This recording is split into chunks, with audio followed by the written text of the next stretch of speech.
Thick fog blankets the forest as a group of hikers stumbles upon an old, overgrown path. Their guide, Daniel, swears it wasn't on the map.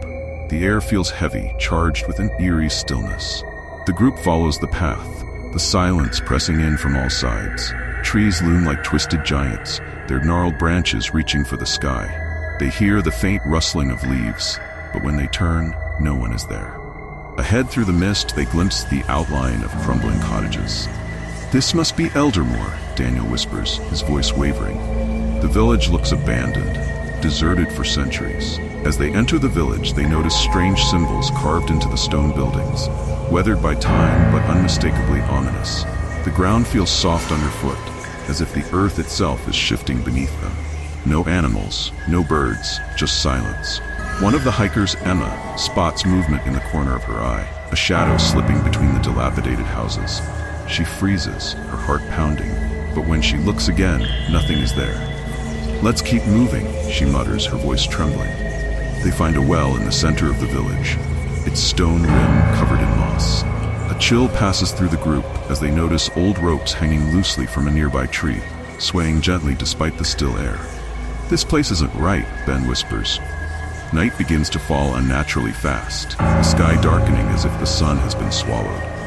Daniel checks his compass, but the needle spins wildly, refusing to settle. "We need to leave," he says, his voice rising in panic. The group turns to retrace their steps, but the path is gone, erased by the fog. The village seems to shift, the houses now closer together, their broken windows like hollow eyes. "We're trapped," Emma gasps. Suddenly, a low moan echoes through the fog, sending shivers down their spines. They turn in every direction, but the sound seems to come from everywhere. "What was that?" Sarah, another hiker, asks, her voice barely a whisper. Daniel points to the edge of the village, where a figure stands, watching them from the shadows. It's cloaked in tattered robes, its face hidden beneath a hood. "Who are you?" Daniel shouts, but the figure doesn't respond. Ben rushes toward the figure, but as he gets closer, it vanishes into thin air. He stops in his tracks, his skin crawling. "We're not alone," he breathes, his eyes wide with fear. The fog thickens, swallowing the village whole. Strange whispers begin to fill the air, voices too low to understand, but unmistakably there. The group huddles together, their breaths shallow, as the whispers grow louder. A loud bang echoes through the village, causing them to jump. One of the doors to a nearby house creaks open on its own. "We shouldn't go in there," Sarah warns, but her words go unheeded as Daniel approaches the entrance. Inside, the house is in disarray. Furniture overturned, dust thick in the air. Strange symbols are scrawled across the walls, the same ones they saw outside. Someone, or something, was here, Daniel mutters. Emma notices an old, tattered journal on the floor and picks it up. The pages are filled with frantic handwriting, detailing the village's downfall, a curse that took the lives of everyone in Eldermore. They said the village was swallowed by darkness, she reads aloud.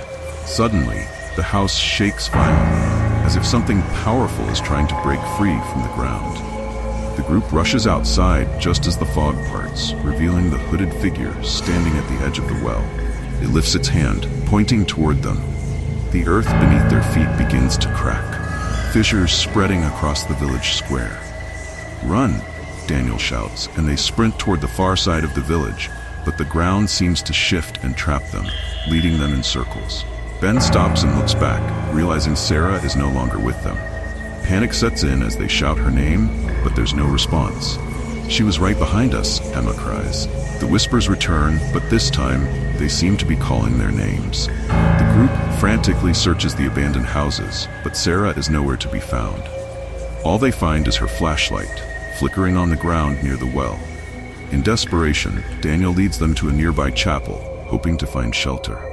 Inside, the pews are covered in dust, but the air feels charged with an unseen presence. At the altar, a single candle burns, though no one seems to have lit it. Emma suddenly freezes, staring at a broken mirror hanging on the wall. "Look," she whispers. In the reflection, they see shadowy figures moving behind them, too many to be their own. They turn, but the chapel is empty. The figures in the mirror grow clearer. Villagers, their faces gaunt, their eyes hollow, watching them from the other side of the glass. One by one, the shadows in the mirror begin to move closer. A loud crash interrupts their horror as the chapel doors burst open. but no one is there. The candle flickers out, plunging the room into darkness. "We need to get out of here," Ben whispers urgently. As they step outside, they realize the village has changed again. The buildings seem to lean inward, towering over them, suffocating. The air smells of decay. "This place is alive," Emma whispers, her voice trembling. Suddenly, Sarah's scream pierces the air. They race toward the sound, but as they reach the well, they find her standing at the edge, her face blank. "Sarah?" Ben calls out, but she doesn't respond. Slowly, she turns toward them, her eyes completely black. Without warning, she steps backward into the well, disappearing into the darkness. Ben lunges forward, but Daniel pulls him back. "It's too late," he says, his voice hollow. Shaken, the group stumbles away from the well, but as they walk, they realize the fog is closing in again. The whispers grow louder, angrier. "It's like they don't want us to leave," Emma says, her voice barely audible over the rising wind. Ben suddenly stops, his eyes wide with terror. "Do you see them?" he asks, pointing into the distance. Through the fog, dozens of shadowy figures move toward them, their movements slow but deliberate. The group breaks into a run, their hearts pounding as the figures close in. They dart between buildings, but the shadows are relentless, appearing at every corner. "There's no way out," Emma cries. Daniel spots an old cellar door hidden behind one of the cottages. They pry it open and descend into the darkness, the heavy wooden door slamming shut behind them. Inside, the air is damp and cold, the only light coming from their flashlights. The cellar is filled with old wooden crates, but something about the space feels wrong. A deep, rhythmic sound echoes through the walls like a heartbeat. "What is that?" Emma whispers, backing away from the walls. Ben shines his flashlight on the far wall, revealing a tunnel leading deeper underground. "This must be how they escaped," Daniel says, his voice shaky, but Emma shakes her head. "No, I think this is where they were taken." Suddenly, the rhythmic sound grows louder, and the walls seem to pulse as if the village itself is alive. The ground beneath their feet shifts, forcing them toward the tunnel. "We have no choice," Daniel says, leading the way. The tunnel twists and turns, the air growing colder with every step. Strange symbols are etched into the walls, glowing faintly as they pass.